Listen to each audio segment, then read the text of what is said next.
autonomic neuropathy. There is one of the HSAN type. There are 4 types now, 5 types now of HSAN. That is hereditary sensory autonomic neuropathy, in which only sensations, some of them can have motor involvement, some of them only purely sensory, some of them with predominantly small fiber involvement, some with combination of small and large fiber involvement. So that one of the varieties, that this must be one of that variety.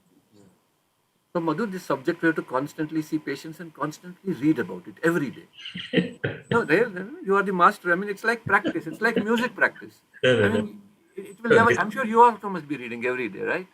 No, I am not reading every day. Only things I am seeing cases and I read only about that case. Then No, only. but that is what is reading every day. I mean, you will not start from page 1 of Bread Liver. But what I'm saying is it needs constant, because knowledge, experience, is a full-time job. One lifetime is not enough. Yeah.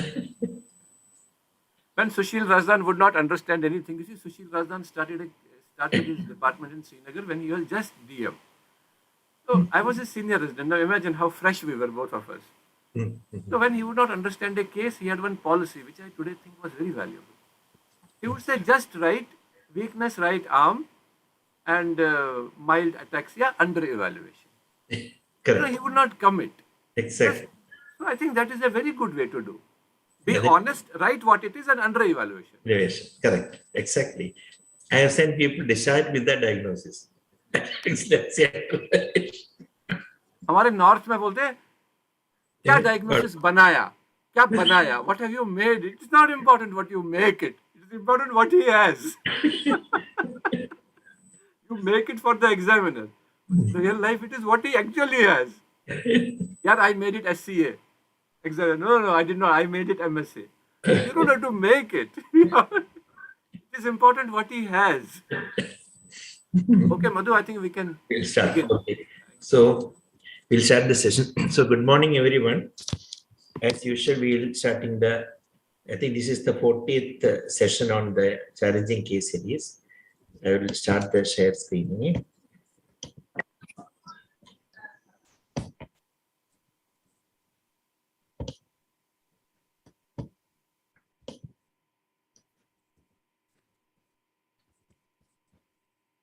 Sorry, there's some confusion. Just 1 minute, I will go ahead. Is my screen visible? Yes. Yeah, okay. So good morning, everyone. As usual, I will start with a small case first, then go to a long case.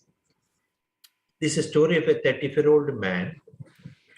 History of awkwardness in walking since childhood. History of repeated falls while walking and running. Has undergone hip replacement on right side for suspected developmental hip disease 3 years back. 6 months back, he had undergone the same procedure on the left side. Since then, he has been walking with a walk. The walking difficulty has progressively worsened even after hip replacement. So, history of awkward, in fact, the orthopedist might have missed the past history. History of awkwardness in walking since childhood. Repeated falls while walking and running since childhood. Has undergone hip replacement, one on one side, other on the other side. That is 6 months back. Then he was using a walker, but now he has become bedridden because his walking difficulty has progressively worsened. For the last 2 months, he's totally unable to walk. Now I'll show the video of the patient. He is so stiff that he has got to keep his he cannot extend.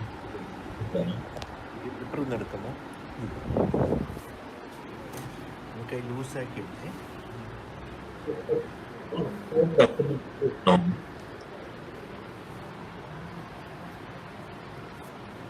മുറുക്കി ഒന്ന് പിടിക്കണം, നല്ല പോലെ പിടിക്കണം. ഇത് മുറുക്കി പിടിച്ചോ, കൈ പൊക്കി വിട്ട് കൈ പൊക്കി പിടിച്ചെങ്ങനെ പൊക്ക് മുകളിലോട്ട്, ഇതും പൊക്കിക്ക് കൈ നൂർത്ത് വെച്ച് കൈ മടക്കി പിടി, ഇത് പൊക്ക് മുകളിലോട്ട്, ഇതും പൊക്കിക്ക് വെള്ളം അകത്തി പിടിച്ചോ. ഇങ്ങനെ കാണിച്ച speed. Lower limb is so stiff. He cannot vinyasa the flex his whole lower limb flexes. നോക്കട്ടെ.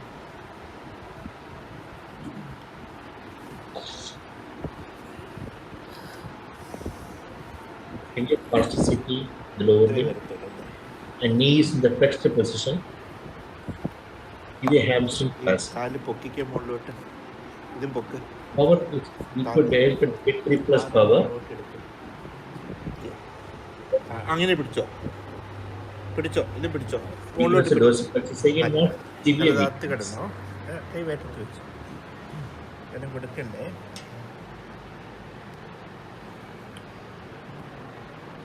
Upper limb reflex is normal. Triceps appears slightly less on the left side. Less visible, but less compared to the supinated one. That is well accepted on the right side. Both are less compared to the supinated.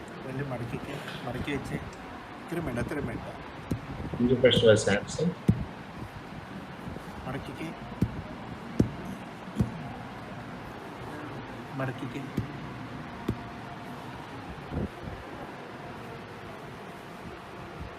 Abdominal pressure absent.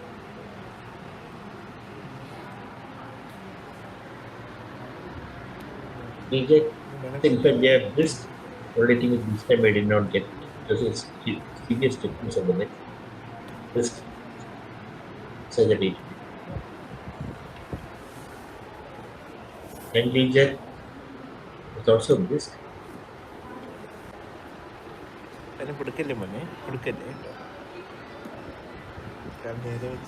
And also ongoing.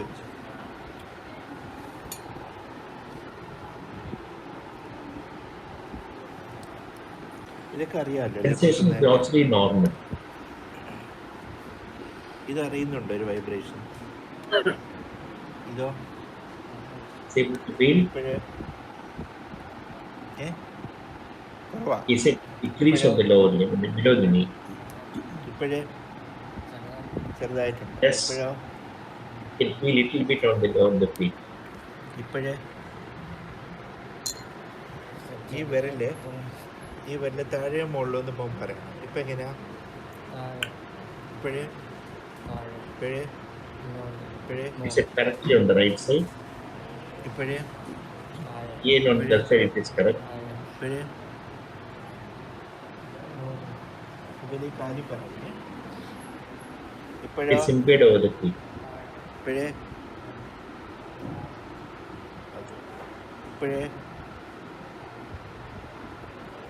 ഇപ്പോഴേ അറിഞ്ഞൂടാ. Cannot appreciate. എഴുന്നേക്കാൻ That is, he cannot stand even, and he walks with so much difficulty. And with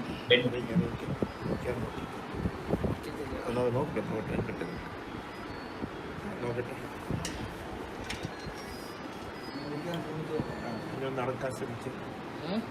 രണ്ടോട് മുമ്പോട്ട് വെച്ച് നോക്കട്ടെ. മുമ്പോട്ട് എടുത്ത് വെച്ച് പിടിക്കാൻ 3 needs support to walk, he said. രണ്ട് മുമ്പോട്ട് He cannot stand even with the knees hands. Significant അകത്ത് വെച്ച്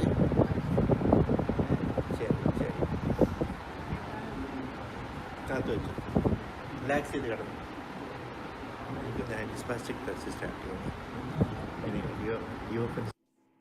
So, examination, hymen functions normal. Motor tone normal in the upper limb. There is restriction of full supination, chorea joint problem. Severe spasticity in lower limbs, which is more in the hamstrings with flexion contracture. Power normal in the upper limbs. Questionable weakness of dorsiflexes of both angles. Difficulty to test in view of the severe spasticity. DTR upper limbs normal. Chorea decreased, triceps jerk bilaterally. DTR the lower limbs are brisk. Abdominals absent. Radar upgoing bilaterally. Impaired vibration joint sense over both ankles. And gait, of course, you know.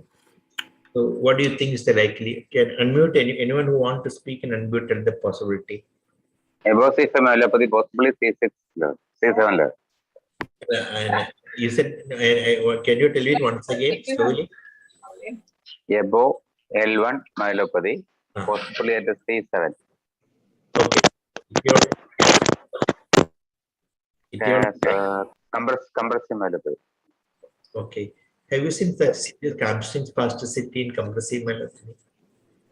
The flexed position of the knee.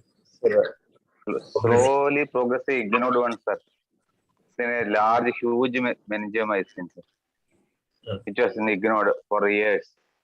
Okay. Right. Sir, above D7 myelopathy. Yeah, about, see that because upper limbs are normal power, such as severe weakness in the lower limb, with the normal power of the upper limb and sensation, more likely to be in the upper thoracic column or somewhere in the D1, D7. That is possible. And the etiology could be a non-compressive because it's a long-standing and I mean whether it's a compressive or non-compressive, it's difficult to say, but more likely non-compressive. Yeah. In fact, the clinical picture was actually more like a more non-compressive because of the severe hamstring spasticity. Where do you usually get hamstring spasticity in hereditary spastic paraplegia, tropical spastic paraplegia, non-compressive myelopathies you get.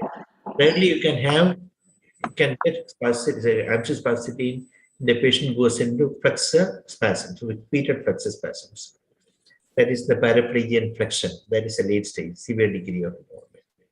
So that is the one possibility we can keep in mind. But this hamstring spasticity more often we are seeing with the non-compressive. Family history, sir. Family history. There is no family history. So what investigation need? See, this is the MRI in this. Severe compression at 667 and causing that spinal cord changes. So this is in fact he had a fall in childhood and he has got a myelomelastic changes within the cord. At the age of 60 years, he had a fall, following developed slowly progressive illness. That's the story of the patient. So this case is brought only to find out the typical presentation of a progressive myelopathy. This repeated flexor spasms causing a hamstring spasticity. That is quite unusual. That's what I brought the case. Okay, mimicking a non-compressive. Sir, here the upper limb power is normal. Normal. Upper limb power is normal. How can we explain, sir? That is difficult. This is what we found. I perfectly agree with you. Probably. Tricep jerk is less, no, sir. Pardon? Tricep jerk is less, no? Says upper limb is also involved, Triceps reflex is not absent. It is decreased. It's elicited. Finger pressure was absent. So that's again both difficult to explain by a C6, C7 compression, especially compression to be brisk. That's also absent. Difficult. That odd points in that case. Sir, any neck pain was there? No neck pain. He never had any complaint regarding the neck or upper limb. Only complaint was the lower. This for years since childhood. How did you manage? Because it's already gone to this state, I don't know what to do that. If I refer to the neurosurgeon, I don't think he will ever operate. Because so since pardon? Because they will improve, sir. Very unlikely to improve because see the core dimensions, it has gone on like a thread-like cord. So much of a compression for years. So Madhu, did he have bladder symptoms? no bladder symptoms. That's a peculiarity. I never had any bladder symptoms. So it is just, clinically I would think of a non-compressive only, but obviously it must be because of. Yeah. Clinically, I would also thought non-compressive was my first possibility. So I'll go to the next case. It's a long case. It's a story of a 60-year-old lady. 3 days prior to admission, while she was lying in the bed at night, she noticed burning pain on the right leg below the knee.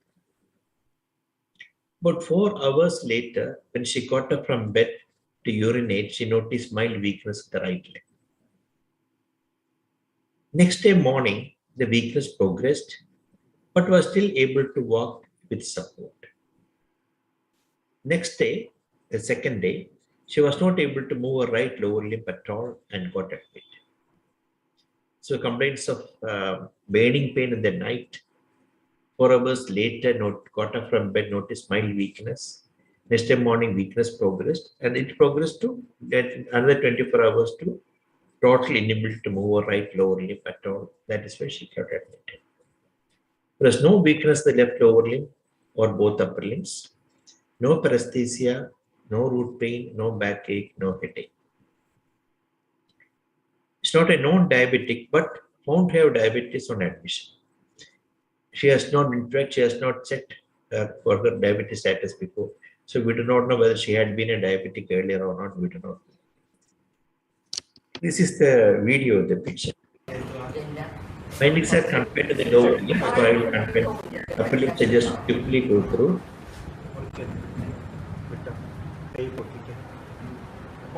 Upper limbs are normal. No lower limb. It's got good power on the left lower limb. Right lower limb, she could not lift it up. Just barely lift it against the ground, about 3 to 4 power.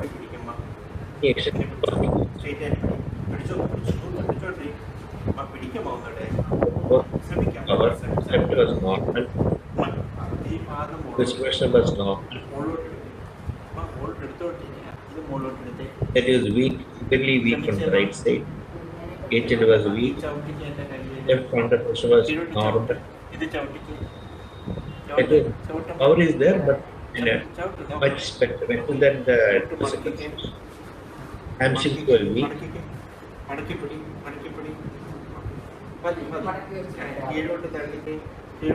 Knee extension was, hip extension was weak. That's normal on the left side. Weak on the right side.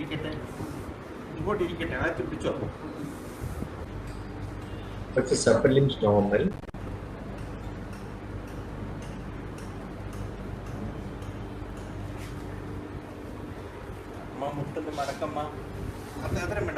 Agents of this well elicitable bilaterally.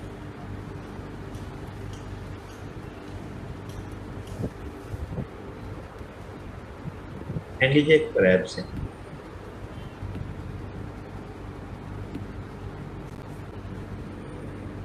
Just elicitable act on the left side.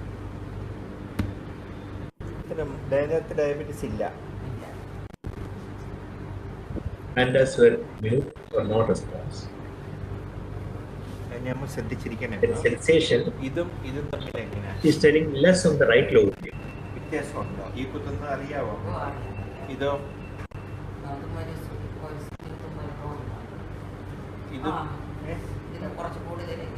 It's any decrease on the right leg. It's again decrease over the thigh. She feels vibration at the foot. Is not feeling vibration on the right leg, nor on the right angle. Joint sense normal on the left side. അതേമാതിരി ഈ കാര്യം പറയണം. ഇപ്പൊ എങ്ങനെയാ അറിഞ്ഞൂടാ ഇപ്പോഴോ? അല്ല അറിയാം അതുപോലെ മോള് ഇപ്പോഴോ? Not able to be joined. എത്രയായി number? Was factor, she is able to tell the number on the right. ഏത് കാലത്തൊട്ടെന്ന് പറഞ്ഞേ? Sensory inattention was not there. Sorry, it is decreased on the right side. She is not able to sit there. ഇല്ല അറിഞ്ഞൂടാ. He does not know on the right side.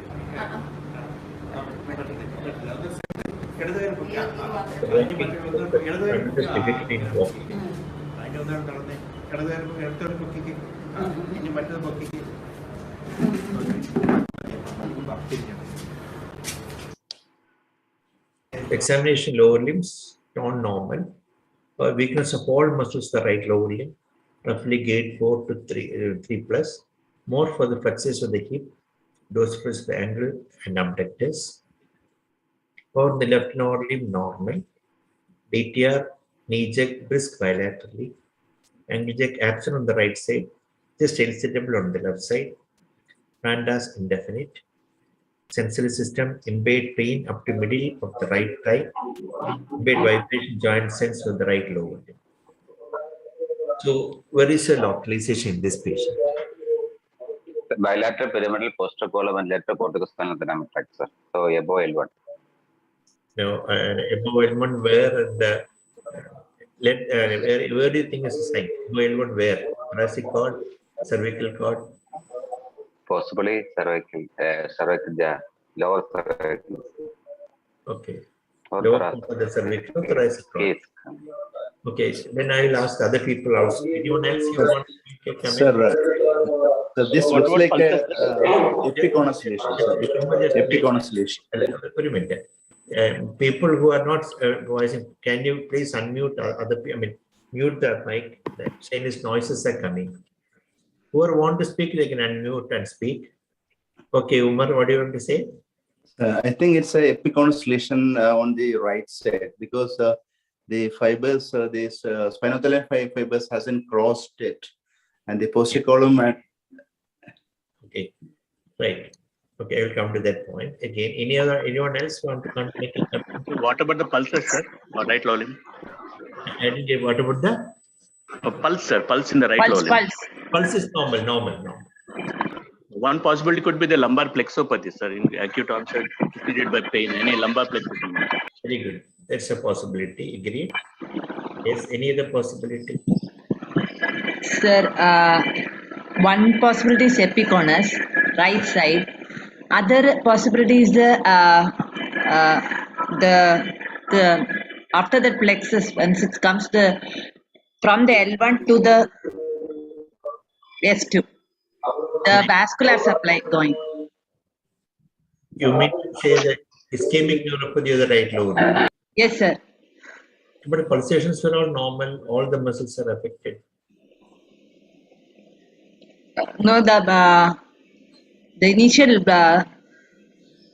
it's not that ischemic monomyelic neuropathy, but the distal to the iliac branch, when the vascular supply to the right lower leg is partly thrombosed, it can present like this. So again, implicating all the nerves of the right lower limb by ischemia. That means again you are thinking of an ischemic pulsopathy only. Thrombocytic pulsopathy only. Hip abductors are also affected. Because supply to the hip abductors come proximally. Okay, let us discuss the various possibilities. Then one of the discussants said it could be a possibility of the thoracic cord. But the problem with thoracic cord is perfectly right. Or left parasite lesion also could be considered because of the acute onset presentation. But the odd point is that for thoracic cord is that pain as well as the posterior column are lost on the same side. If it had been a thoracic cord or spinal cord lesion, you expect a crossed type of sensory loss. Pain loss on the left side. Okay, so that's the point again. If you get everything is lost on the same side, you think of a lesion above the medulla after the posterior column has crossed. There you can have contralateral posterior column as well as spinothalamic loss. Only lesions above the medulla. If it is confined to the lower limb, we can think a lesion of the parasitical area. That's a possibility you have to keep in mind if the pain and posterior column is on the same side. Okay, another possible site is epiconus, as Umar said. But the problem is that in epiconus lesion, his knee jerks are brisk. So the lesion has to be above L2. So how can we lesion called epiconus? You got the point. So that is against epiconus lesion. Then the cauda equina lesion, agree that cauda equina as well as plexopathy can produce lesions, can produce pain and temperature loss in the same limb. like an element type of paralysis. Nothing against that possibility, except the knee jerk, the muscle is weak, but the knee jerk is slightly brisk. And the lesion, that's good, but still Patsapati is a good possibility. Cauda equina is a possibility because Patsapati and Cauda equina behave the same fashion. But the problem is that Cauda equina roots confined only to the right side is very odd. Any pathology inside the lumbar theca compressing the Cauda equina roots on one side should naturally compress the contralateral side, also implicating the other side. Okay. So these are the odd points in each of this possibility. I have a possibility which is completely later on. Yes. Sir, one doubt. Yeah. Sir, Sir, what about the gate, sir? Sorry. Right. What did you see in the gate? It's like abnormal compared to the power in the low limbs, sir. Yeah, there is weakness on the contralateral side also. Also the gate. I think when they examined in the bed, there was not much of a problem on the left lower limb. When made you walk, also later on. See the gate part. Left lower limb also she is putting it. It's got something like a spasticity on the left side also. Look the point. Right? Okay. Now let us see where could be the lesion to cause that thing. Now I'll come to that part later on. Let's see what happened on the next day. We do not. This is a discussion which I made. Do not know whether the lesion is causing the weakness right lower limb is UMN or LMN. If it is UMN, why should we consider UMN? The reason is that the right knee jerk is brisk in the weak muscle. The absent jerk, angle jerk could have been due to undetected diabetes since he is absent on both sides. Thoracic cord lesion, how to explain the pain posture on the same side. Cortical left thalamo-capsular lesion, that's another possibility. But the possibility for thalamo-subthalamic lesion is that patients got findings on the contralateral side also. So that means the lesion has come down to the spinal cord. Now, coming to the LMN, epiconus lesion extending from L2 to S1 on the right side can explain the weakness part of it. But difficult to explain the loss of pain in posture column on the same side. Difficult to explain the brisk knee jerk on the right side. Or a cardiac lesion on the right side. This can explain the loss of pain in posture column on the right side, but difficult to explain the knee jerk on the right side. So these are the things which I just consider the various possibilities. I'm telling why it is not. Okay, the same thing which I mentioned. So what investigation you need?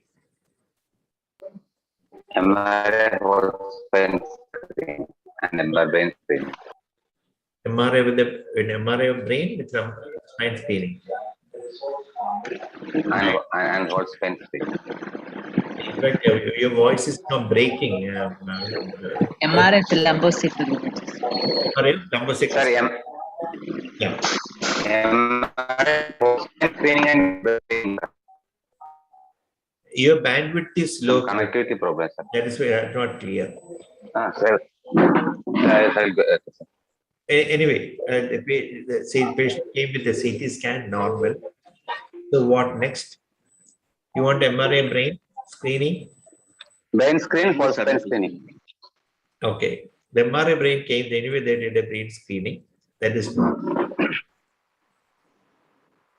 There is some hyperdensity in the right side of the pons. Anyway, that cannot explain the possibility. Then we'll leave it out there. There is no area of diffusion restriction anywhere. But this is the finding of this is the point against economic lesion, because she has got bilateral lower limb problem. Walking difficulties there on the left side. Okay, you want NCV studies? Yes, sir. Yeah, because For spent screening. I'll come to that. Come to that. This NCV rises normal because one of the possibilities we consider is a plexopathy in the right side because the pain as well as touch is lost with some other reflexes are absent on the right side, and that possibility can be ruled out because everything is lost on the right side. So that is NCV was normal. Okay, you wanted whole spine screening, the whole spine screening. This is the thoracic cord. Also the another area of thoracic cord.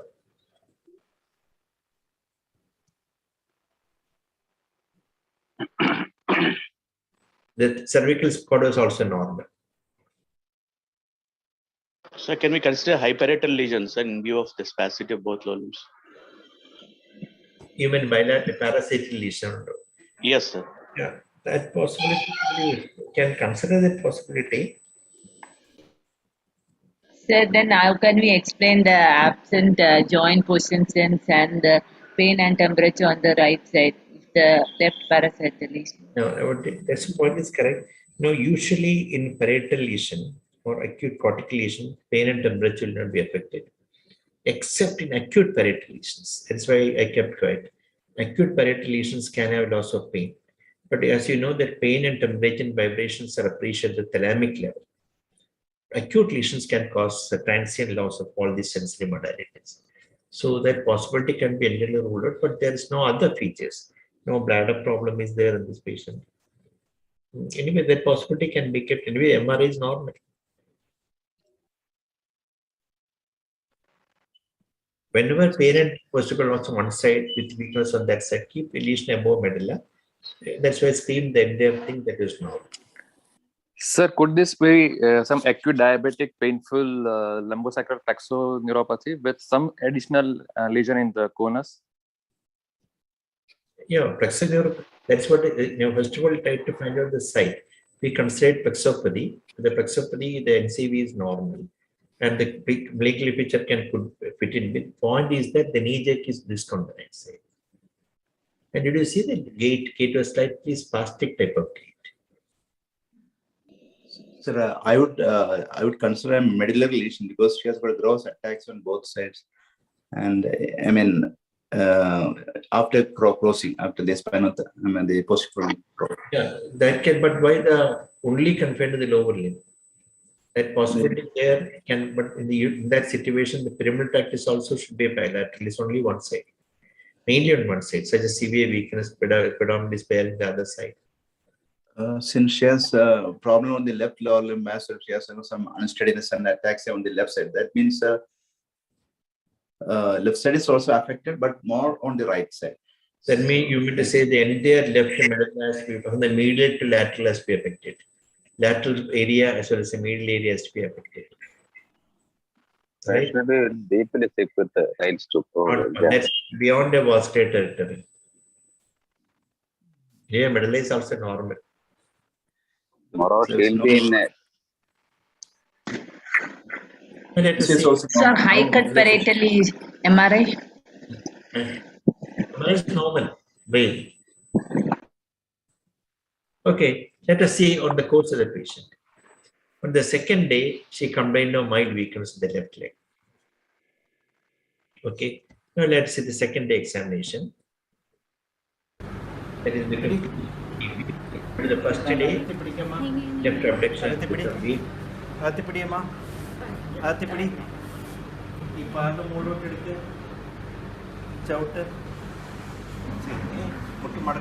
Now the knee jerk, which was twist on the right side, has become decreased. But left knee jerk was fully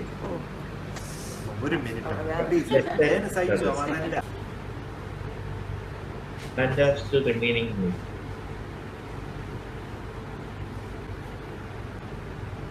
The findings are remaining the same. Only the weaknesses progress onto the left.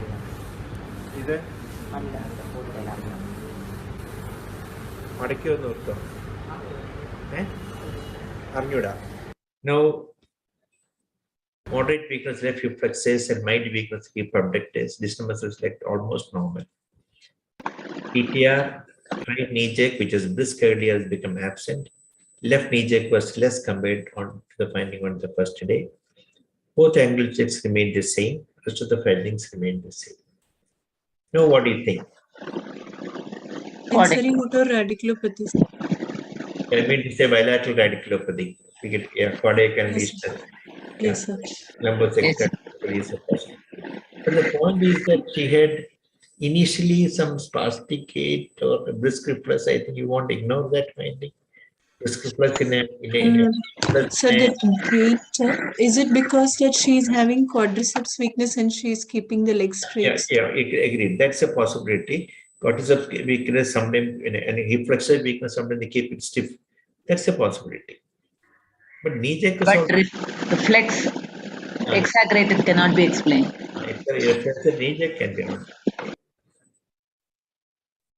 Patient with hip flexor weakness, they tend to drag because of they cannot flex the knee, flex the hip. So they tend to drag, mimicking a spasticity. Lower dorsal cord cannot be. Okay. Sir, did you repeat nerve conduction study again? No, I did not repeat nerve conduction studies.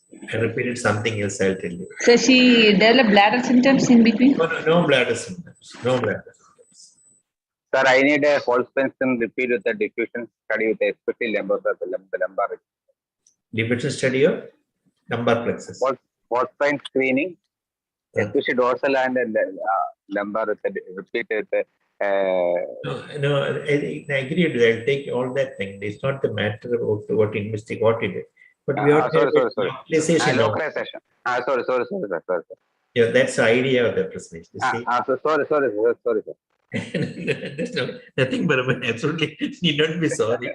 But I thought that I was still thinking it is the dorsal spine, dorsal cord. I agree. There's a possibility. Could be epiconus, could be more likely because it is evolving or okay, epiconus, the initial English plus you can't explain. I'll come to that. Okay, what will you do? The MRI was repeated. So contrast study? You see this one? The MRI shows lesion extending from the lower thoracic to the conus, epiconus. Yes, sir. Okay. Now, you have to explain everything in this patient. See, the lesion is high lesion, extending longitudinally. This is the contrast study, which does not mild contrast enhancement over there. Because this is the contrast. So this was not there in the initial MRI. It was not there in the initial MRI. Sir, I would tell because it is not just epiconus, it may be slightly proximal also. There is exactly. That's the thing. I'll come to that. See, the lesion is here in the D10, D11 is high intensity on the cord on the right side. D11 level. MRI on the fifth day. This is the fifth day finding. Let us see the findings now. അങ്ങോട്ടും ഇങ്ങോട്ടും ഇനി പാത അനുസരിച്ച് ഇത് പൊക്കാൻ നോക്കുമ്പോൾ അങ്ങനെയല്ല നേരെ ഇങ്ങനെ പൊക്കി അങ്ങനെയല്ല പൊക്കി പിടിച്ചോ പൊക്ക ഇത് വടി പോലെ പിടിക്കുമ്പോൾ പാദം മുകളിലോട്ട് എടുത്ത് ചവിട്ടിക്ക് Eject became absent bilaterally.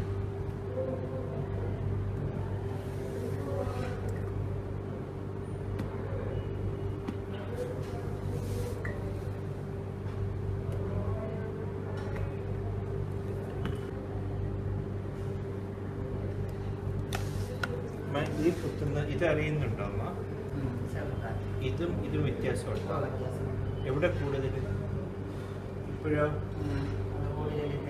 It's decrease on left side, but more impaired on the right side.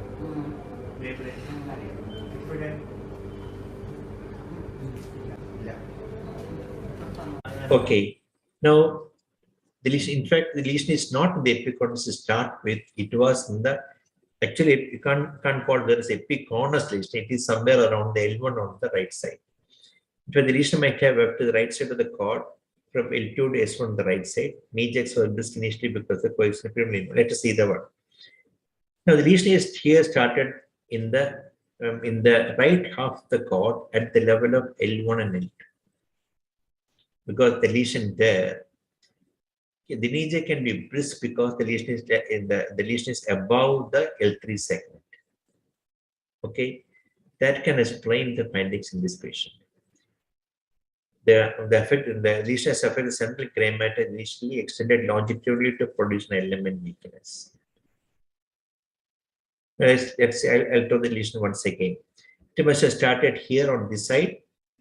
Okay, L1, L2. That is somewhere in the affecting the pyramidal tract on the right side. You got the point. There the lesion is, you can't call it LMN lesion, it's a UMN lesion. That is, a reject has become brisk, the whole right lower limb has become weak. That can explain that finding, initial finding, first day finding. Now, when the lesion has progressed, it's extended to the L3, L4 level, which goes down and to the opposite side, resulting knee jerk and weakness of the left lower limb as well. When the lesion has come down to the L3, L4 segment, the knee jerk has become absent now on the right side. But since it has gone on to the contralateral side, the knee jerk on the left side become absent. Now, how to explain the pain posterior column on the same side? Because when you get a central cord lesion, you have something like this. You expect that the crossing fibers are affected. You get either segmental on one side or bilateral pain and temperature loss. It's like an internal lesion of the cervical cord, something like jacket-like or jacket-like dissociative anesthesia. Why is that then it has started produced after the crossing spinal and tract is producing dissociative anesthesia in the nerve patient? A central lesion of the lumbar cord or lesion confined to one side need not affect the crossing fibers because, as told earlier, the ascent of the spondylometallamic fibers is maximum in the lumbar cord.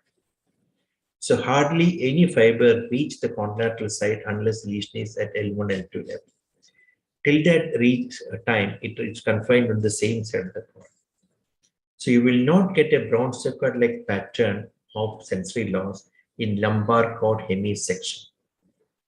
It is seen only in lesions of the thoracic cord and above. This is because the slant of the spondylometallamic fibers. For the beginners, I'll just, those who are listening, juniors, I'll just tell you what is this slant. When the spinal pain fibers end the spinal cord, they ascend for 1 or 2 segments before crossing to the opposite side. That is, the old classical teaching is that the pain level is 2-3 segments below the site of lesion. The oldest teaching. But this slant or ascent is the least in the lower thoracic cord, only 1 or 2 segments. If you go up the thoracic cord, say lesion in the upper thoracic cord, the slant will be much more, 3-4 segments. So it's back a little more higher in the cervical cord. So in a lesion the cervical cord, say for example at C5 level, you may get a sensory level for pain at much lower level, even 4 segments below. But the highest slant or the largest slant is seen in the lumbar cord. So this, as you can see in the diagram, this is taking long time to reach the point. Time to say not time. It has to ascend, remain on the same side for a long segments, for many segments before reaching the contralateral side. That is why you will not get you get pain and posterior column on the same side of the cord lesion. The lesion happens to be in the lumbar cord. That is why you get the patient has got pain and posterior column on the same side in this patient. The course in the hospital, CSF showed mild elevation potent phagocytosis. The anti-MOG was not done because this patient came before the MOG antibody was available. It was put IVMP, weakness improved to normalcy over a period of 2 months. She came to me about 2 months back for some other complaint. Then I asked her, I saw the lady before. Haven't you been admitted? Yes, sir, I was admitted. Now I become all right. I come with another complaint. So this is the course of the event. So the case was brought to find how make you think, to analyze, how to explain each findings, and to consider various possibilities. As you all said correctly, but to keep lesions from the cortex, medulla, all the possibility, but take every point, each clinical finding, the odd point you have to keep in mind and go further with investigations. So any questions in that case? Sir, why bladder was not affected? Yeah, bladder can be affected. Bladder affection indicates the lesion has come down to the corners. If the lesion if it is the epicornus region, bladder may or may not be affected. In epicornus region, the bladder affection indicates that the lesion has go laterally to implicate the pyramidal tract.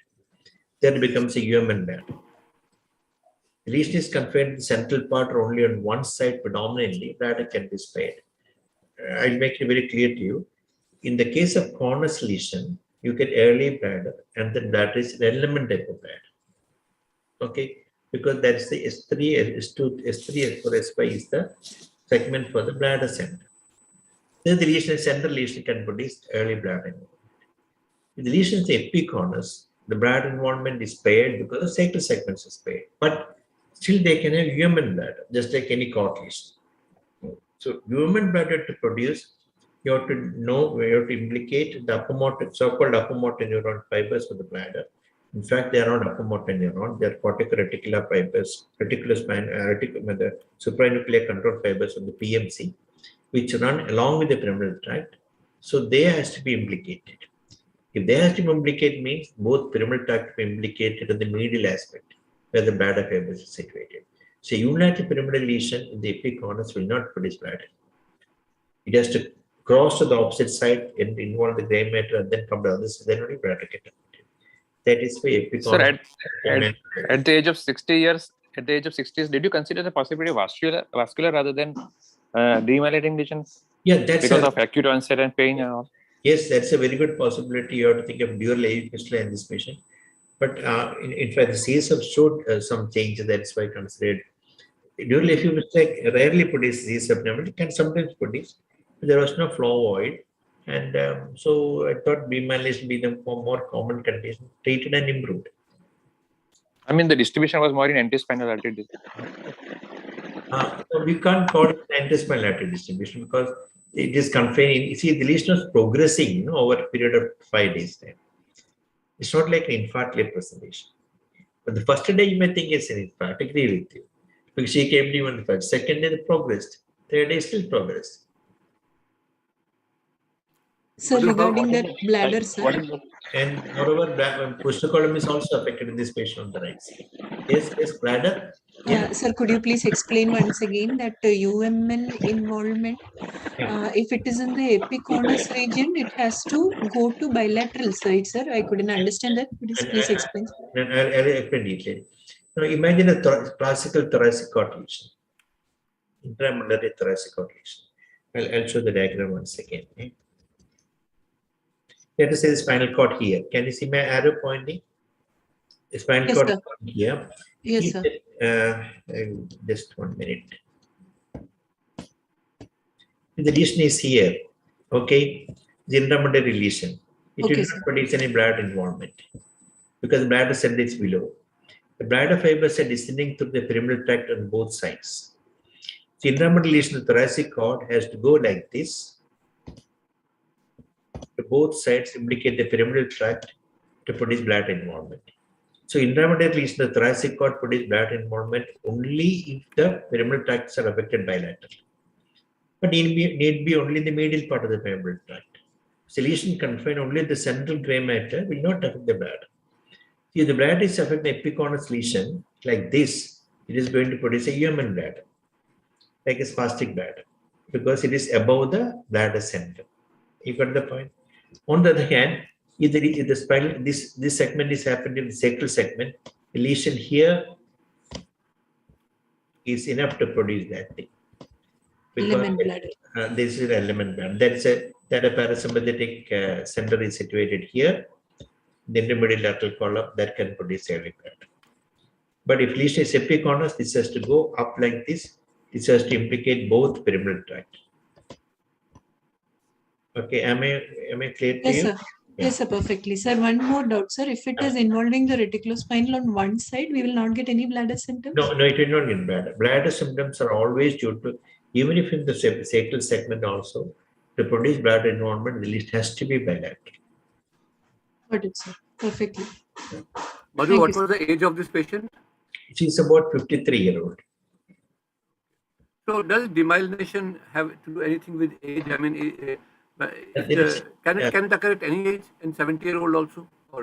As you said correctly, I don't see any older age group. 53, I think it's not a yeah, that's an odd point. That's in fact, initial possibility was an infarct in me, because the parent temperature and dysreflexes. Naturally, one will think of an ECA territory involvement. acute person, except the pain was little large. So I kept up with thalamic capsulitis and the possibility. So could it be the infectious types, varicella type of myelitis? Yeah, it could be. It could be. Those things are all well possible. So the type of weakness in the left lower limb, sir, what is the type of, can you call LMN or UMN, sir? Because subsequently it became an element weakness. Initially, there is a vignette in this case. It was initially UMN. Okay, then become element because that is the lesion is starting at L1, L2, producing UMN sign fibrous reflexes. Then subsequently came down to implicate the L3, 4 segment, make it element pertussis weakness. And subsequently, now we might have known the lower part also. So she has left side hip flexion and hip abduction, as you told, sir. Then how to locate that part, sir? Hip flexion, because the patient had a human weakness, no? The weakness was not right pyramidal at L1, L2. To produce all muscles will be weak. It is not confined to one root or two roots. It's not a segment distribution. It is a pyramidal distribution. If you are thinking of L2, L3 segment only, or L1, L2 segment only, you get weakness at hip flexion, sparing the hip abduction, for which you have to implicate L5, S1 segment. But here the weakness was starting in the pyramidal tract on the right side. That is why I initially showed that initial picture. I think that I changed. The reason was just 1 minute. It was starting in the pyramidal tract on the right side. That is the patient and the weakness confined only to the right lower limb. If it had been a intramedullary segmented lesion, it is less likely the lesion is confined only to the right half of the column. Right half of that means you have to implicate a long lesion from that L1, L2, L3 to down to S1 only confined to the right side, the intramedullary. That is little odd. On the other hand, the lesion confined here can produce, just as shown here, confined here produce only right lower limb weakness with the brisk nature. Am I clear to you? But this sir, the left side, left ankle, knee is also absent, sir, or reduced. That became absent later on. Subsequently, this lesion has progressed. That is what this one has gone like that. It came down to the L3 segment and gone to the opposite side bilaterally. That is why left knee jack also become absent. This has become element now. The lesion has from L1, L2 come down. That is why it's shown here initially. It's come down to L2, L3, then coming down, then going down.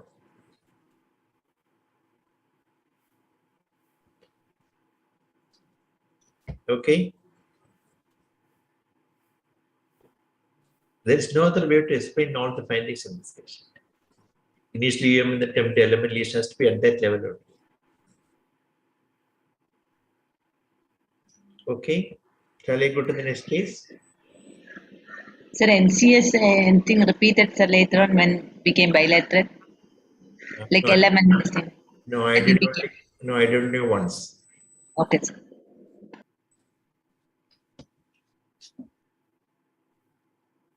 Okay, shall I go to the next case or any more questions? Yes, sir. Yeah, shall I go to, okay. This is another short case. This is a story of this patient admitted only 1 week back. Story of a 54-year-old diabetic, totally uncontrolled diabetic. Even at the time of admission, his A1C was 11. It's complaints of low backache with pain radiating along the back and front of the right thigh. He is at both sides. Occasionally below the knee for the last 1 month. The pain did not increase by coughing and sneezing, but history of nocturnal aggravation of pain was present occasionally on leading system. Recently has come with twisting of the ankle for the last 2 weeks. So pain for 1 month, twisting of the ankle for 2 weeks. This is the examination finding. Hopefully for all was normal. I will go through that quickly.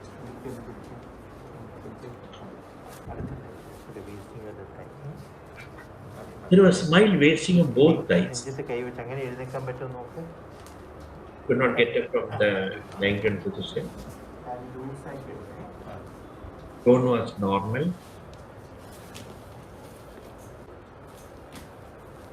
ഈ കാല് ആദ്യം പൊക്ക്. അങ്ങനെയല്ല ഇങ്ങനെ പൊക്കി. Left lower limb was all normal. Left flexion normal. Right hip flexion was weak. പിടിച്ച് നിർത്തിക്കേ. ഒന്നിന് പിടിച്ച് നിർത്തിക്കേ. Already Plus. പിടിച്ച് നിർത്തിക്കേ. ശരി. ഇത് Knee extension left side normal. ചവിട്ടി നിർത്തി. Can push me out. ഇതും ചവിട്ടി But knee extension was weak on the right side. നീ കാല് ചേർത്ത് Where I the findings, important. Hip abduction was normal bilaterally. ലഭിക്കാൻ സമ്മതിക്കില്ലേ? Hip abduction is also normal. ഇനി കീപ്പോട്ട് തള്ളണേ. കീഴോട്ട് Hip extension normal. ഇതും തള്ളിക്കേ. മതി വിട്ടോ. നീ മുട്ട് മടക്ക്. ചവിട്ടി Knee extension checked again is weak. അകത്തോട്ട് പിടിച്ച്. Then flexion of the hip was also, knee was also weak. Hamstrings are also weak. This one. വിട്ടോ. ഇത് മടക്കിക്കേ. That was normal. പാദം Dorsiflexion on the left side normal. ഇത് മുകളിലോട്ട് വരണം. It is weak on the right side. മുകളിലോട്ട് വരണം. And inverters were also weak on the right അങ്ങനെ side. ഇരിക്കട്ടെ. Inversion was normal. Inversion was normal on the right side.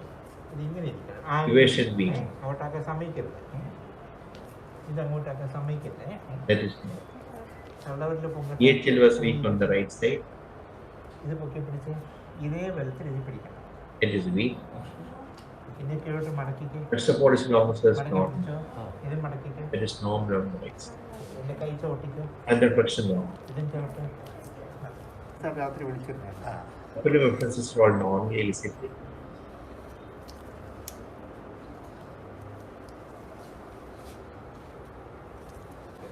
Aged right knee is absent.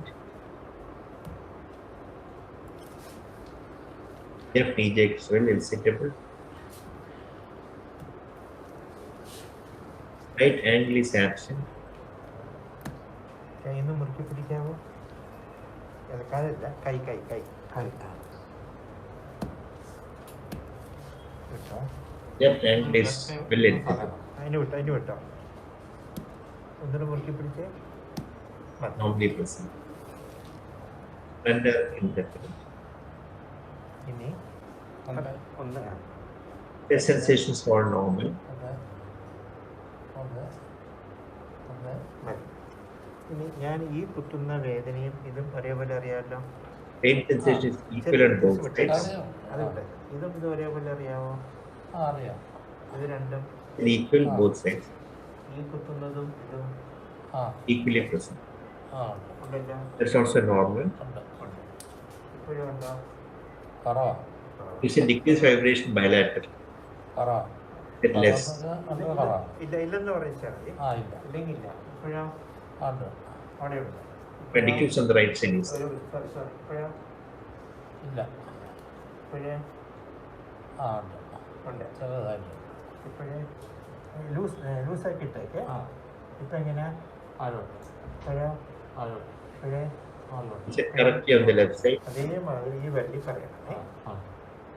ഇപ്പോഴേ ഇപ്പോഴേ ഇപ്പോഴേ ഇപ്പോഴേ ഇപ്പോഴേ Is it correct? Joint sensors correctly set. Vibrates a little less on the right side. Yesterday was coming pain here. അതല്ല ഇവൻ ഇവിടുന്ന് വരുന്നുണ്ടോ? Incoming from the back of the thigh to the leg. ഇപ്പൊ ഇല്ലല്ലോ. Reverse SLR was negative. ഇല്ലല്ലോ. Has to get sitting position.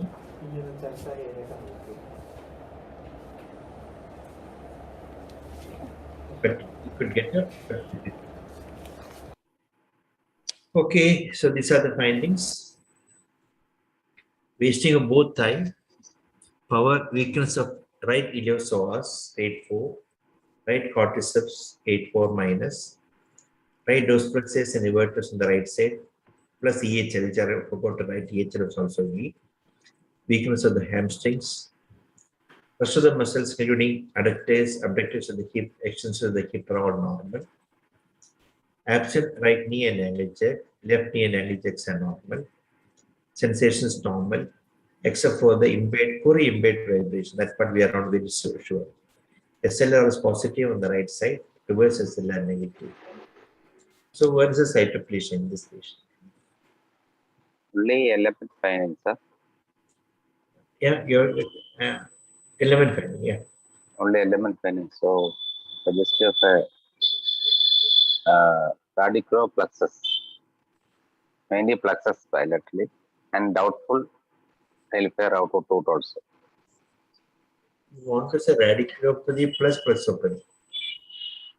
Additional finding because of the SLR also positive.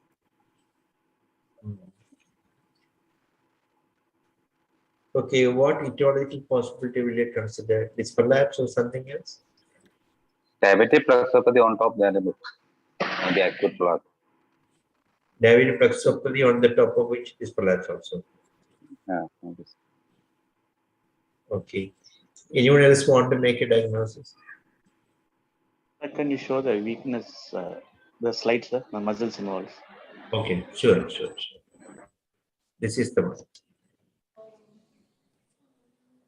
Could be just diabetic plexopathy, not. Yeah, just diabetic plexopathy.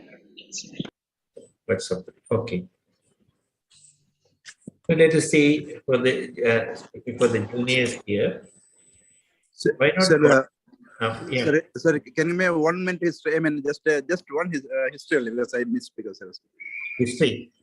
Okay, I'll Just, tell you. you don't ever show, just tell. Yeah, this is the history of the patient. Low backache with pain radiating along the back, in front of the thigh, occasionally below the knee for the last 1 month. Pain did not increase by coughing and sneezing. History of nocturnal pain was present. The stitching of the ankle for the last 2 weeks. And the final examination. Examination, I'll show this one examination. Weakness of hip flexion. Weakness is undoubted. There's no questionable this thing. It's very cooperative. Hip flexion was weak, knee extension was weak, knee flexion was weak. Dorsiflexion inversion of the ankle and EH. Okay, sir. So looks like more of a radiculoplexopathy, sir. Radiculoplexopathy. The only thing is that radiculoplexopathy term we say is actually not a clinical term. So you have to implicate both cauda equina as well as plexopathy. Because you can have affection in many parts and diabetes and things like that, but if it's a cauda equina, you have to think about the DD. So, for example, disprolapse and all. If it's plexopathy, you are totally need not bothered about the cauda equina. It's not cauda equina. It is not cauda equina, it's a lumbar plexus. Lumbar plexus. Because everything can be explained by the lumbosacral plexus. Correct? Let us see. So if it is a radiculopathy, it should explain if the hamstrings are weak. So the hip abductors also should have been weak if the radicals are implicated. Exactly. The other things as juniors, cauda equina lesion. In fact, the patient came with an MRI to me, thinking the people thought because it is prolapse. MRI was normal. Mild disc prolapse is there. Disc bulge, not very important. Now, why not cauda equina? You also already said hip extension, knee extensions are weak with sparing of the hip adductors because both are supplied by the same roots. Then weakness of the dorsiflexus and hamstrings with sparing of the hip abductors and hip extensions. Because dorsiflexus and hamstrings are just what L5S1 root involvement, but the other muscles supplied by the same roots are spared. So there is not a lesion in the cauda equina root involvement. Can be mononeuritis multiplex. The knee hip flexion, knee extension can be explained by the femoral neuropathy. Correct? The dorsiflexion inversion and EHL can be explained by the conferral neuropathy. Sensations are absolutely normal, no, sir? Yeah, that's normal. But whenever the muscle distribution is in the nerve distribution, you have to think of a nerve involvement. Say, I'm telling it's something like a multifocal motor neuropathy. Always try to localize. Very. Can it be multiple nerve involvement?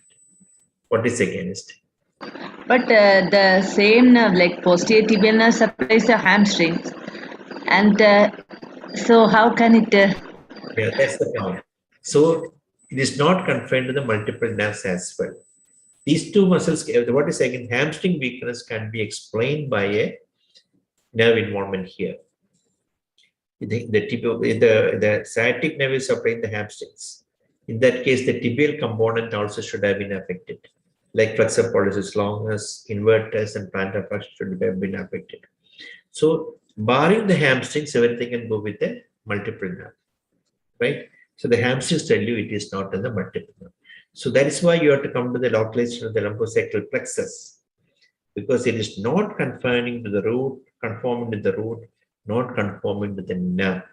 So that is why you have to think of a plexus. Again, with you, all your diagnosis is correct, but I want to think logically how you have come to the plexus lesion. But even if in a sciatic nerve involvement, the common peroneal involvement could be more pronounced and can be more pronounced. But the point is that hamstrings become weak. The hamstring has not become. Hamstring has not become. Without involving inverters. The hamstring was not involved. Not possible. If the hamstring was not involved, then I would have perfectly agreed the causability can be explained, very well explained by the sciatic nerve, whatever it is. They can explain everything by right femoral conperoneal. Maybe the part which supplies the quadriceps is involved and the common peroneal is involved and not the tibial. But tibial is affected. Hamstrings are affected. No, the sciatic nerve which supplies the hamstring and the common peroneal part may be involved and the that's a very right possibility. The sciatic nerve which affects the tibial component, the other muscles also should be logically be affected.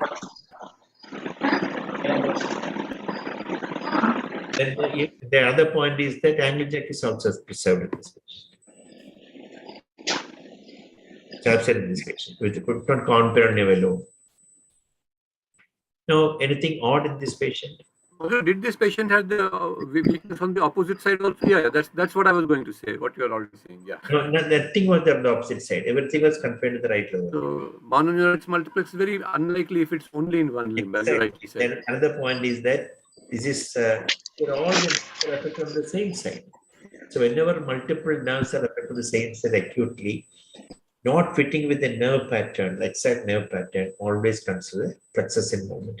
And in this point, we have brought many times before in the case of brachial plexopathy also. No, by definition, mononeuritis multiplex is non-contiguous nerves. Correct, non-contiguous. So the plexus involvement was imaging was done. That is normal. Sir, one thing, sir, SLR no SLR is positive on the right side. I'll come to that. SLR positivity can be also, it's suggestive root involvement, but can be falsely positive any lesion which touches the nerve. For example, if you have just sciatic nerve inflammation due to sciatic pathology, then also can positive SLR. You can raise it up. Okay. Any when the nerve is touched, that it can produce. Yeah, it can produce that thing. Okay, sir. Let us see the conduction now. So you want to do the conduction to find out whether rule out a quadricular lesion. So this is a conduction finding. Decreased CMAP amplitude from the right converoneal, EDB was decreased. Left tibial was also affected to little extent. Right tibial is affected. That is the left. It's also affected. Maybe and the right femoral was also affected on the right side. So this pattern can go with mononeuritis multiplex. Okay. The sensory potential was also affected. Right supraperoneal was affected. Left sural, right sural was affected, and right subvenous was also affected.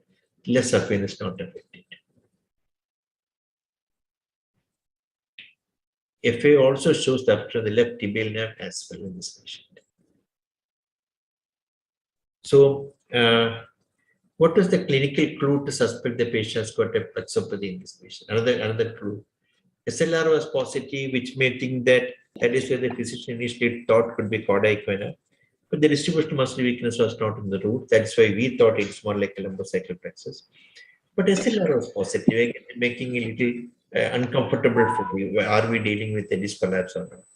In fact, the patient was not at all convinced about my diagnosis. He's just telling that it is, sir, I said disc collapse, I got a pain in the back, and the pain has got greasing. Hip flexion weakness is Sir, very unlikely.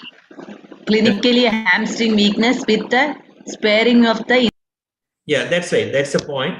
Very well. In fact, I have forgot to include one video which I included just now. Just 1 minute, I will include that also.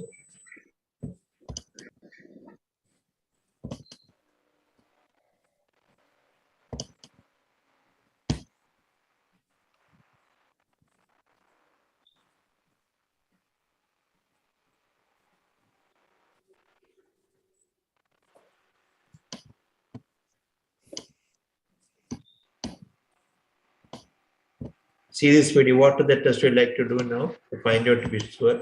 This is a useful bedside test which I do to find out confirm a plexopathy. That is looking for thigh tenderness. You press the thigh, it's got severe pain. Did you see that? Half also painful, but severe pain in the thigh. No, never. But this will not be positive in radiculopathy. This is positive in plexopathy or femoral neuropathy. It's got severe pain there. So when you doubt, when you've got a problem, this is one useful bedside test we can do. Thigh tenderness in diabetic plexopathy is very, very common. So this patient was given IVIG. The pain totally subsided. There was partial improvement in the muscle power and got discharged after 5 days. The two other points. Two other points.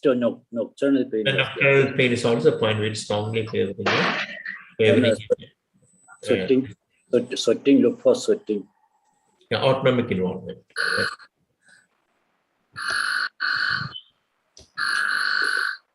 Okay. Anyway, it's not a difficult case, but you can see whenever you get pattern involvement, probably motor involvement in a multiple nerve distribution, think of a plexus involvement. This is only my point. This we have seen, which I think sometime back I shown a person with involvement of only flexor pollicis longus in the anti-introductional pattern.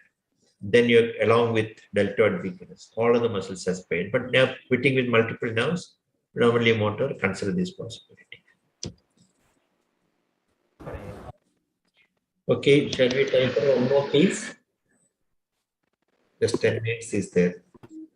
Sir, one doubt may I ask you? Yeah, please. So regarding radiculopathy, like if, for example, I'm just giving a theoretical situation, like you're having an immune-mediated radiculopathy, sensory. So is it always necessary that on day one of the illness to get a loss in the reflexes? No, you're absolutely right. You need not necessarily get lost reflexes. You're perfectly right. It can even be brisk. You can have an AADP with the brisk reflexes. Nothing is against. It can be retained. Is that because it would be axonal, or sir, is it like anganeyano sir, demyelinating anengila from the first day itself you should lose the reflex anganeyundo? Even in demyelinating lesions, sometimes reflexes can be preserved initially. The reason why it occurs, we do not know, because the reason is that there are AADPs with brisk reflexes. If you go to the literature, many cases I have also seen made mistake thinking that something else. The reflex can be initially brisk, can remain brisk also someday, need not be lost subsequently in AADP.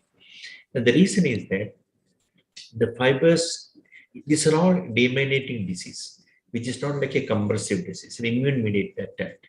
It all depends upon which fibers, and I'll give another example to you. In GBS, why the sensory fibers are largely spared? It affects the motor fibers. Severe weakness, but only subtle sensory loss of posterior column in the distal part. Sometimes no sensory at all. But the motor fibers are tremendously demyelinated. So that tells you that this immune-mediated is to certain specific antigens which are present in the motor nerves, motor myelin sheath. Similarly, the reflex carrying fiber, the sensory fibers in the peripheral nerves are also different types. Those conveying the reflexes are different from carrying the proprioceptive sense and proprioceptive sensations. So what happened is that those fibers can be sometimes selectively spared, those other fibers can be selectively involved. That is why you can have spared reflexes sometimes in case of these conditions. Sir, when we are thinking about fibers that carry the reflex, aren't they also heavily myelinated, like your proprioceptive? They are heavily myelinated, but there are different types. Okay, I will give you another example. You have seen Miller-Fisher syndrome, no? Yes, In Miller-Fisher syndrome, you get areflexia. But yes, sir. are often spared. In 99-95% sensations is spared, joint sense is spared. Oh, okay, okay, sir. Okay. So what happens is that there the fibers arising in the muscle spindles are affected. They're also carried through the nerves. The site of lesion is the nerve. But those fibers coming spindles are selectively or predominantly affected. This has shown that the GQ1B antibody is co-localized mainly in those receptors carrying the spindles. Okay, sir. So that is why the reason. So it all depends upon the selectivity, which determines your clinical presentation. Okay, If the reflexes initially can be subsequently lost. No problem. Okay, sir. One more doubt, sir. Why demyelination is so common in diabetes? Any immune mechanism? Yeah, this is immune mediated. This diabetic hematopy is immune mediated. That's why we are giving steroid as well as IVAG. IVAG given because it's immune mediated mechanism disorder. That's why they recover. On the other hand, if you show the classical sensory disturbance, sensory neuropathy, they don't recover diabetic neuropathy.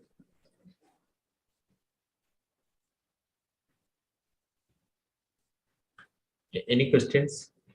Sir, one more doubt regarding the treatment point, sir. If the patient is not willing to, not affordable for IVIG, can we give methylprednisolone in this type Yes, of patient? in fact, a patient admitted to I usually give IV with that person only, because how many people can afford IVIG? So, but this person has got insurance, that is why he opted for IVIG. Ideally, I have the first dose of IV methylprednisolone, the pain will subside. You just see your patient. Then the weakness improves over a period of time. You cannot predict how long will take improvement in each patient. So sometimes can we make a statement that the diabetic immune neuropathy precipitates very rapidly? Those who are typical diabetic neuropathy, they are very slow to develop. So is that a way? This is a clinical way to differentiate both of them? Yeah. What you said is correct in the sense that there are two types of presentation of diabetic hematopy, or otherwise called diabetic plexoradiculopathies or diabetic plexopathy. They're all same name. One presentation is acute presentation, that is acute painful presentation. Second is subacute or chronic painless presentation. The acute presentation is usually unilateral, severe pain with weakness developing over a period of days' time. Another one is a chronic or a slowly progressive weakness of proximal muscles, which are painless. Both are immune mediated. So we cannot say if it's acute and acute presentation and painful. We are most certain that it's immune mediated. There is another variety also, which is a slow progressive one with the proximal muscles. Over a period of weeks to months, they progress. They are also immune mediated. So that condition can be confused with the CADP associated with diabetes.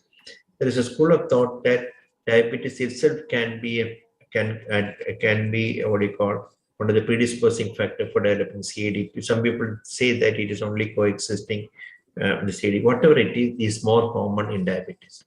So in that situation, that CADP with diabetes and the chronic type of diabetic hematopy becomes a confusing picture.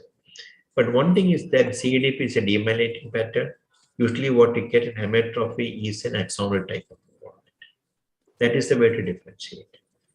But you can subacute progressive diabetic hematopy affecting the proximal muscles.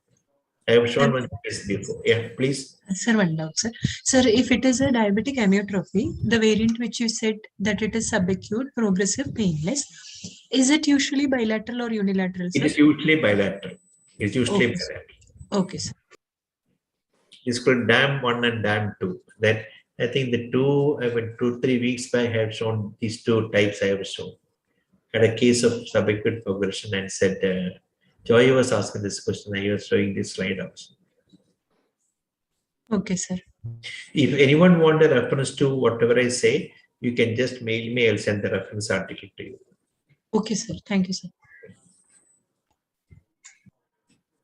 I think I may not have time for the third case because 10:30 you have to start the other IAN meeting. So I'll stop here. If there is no question, shall I stop?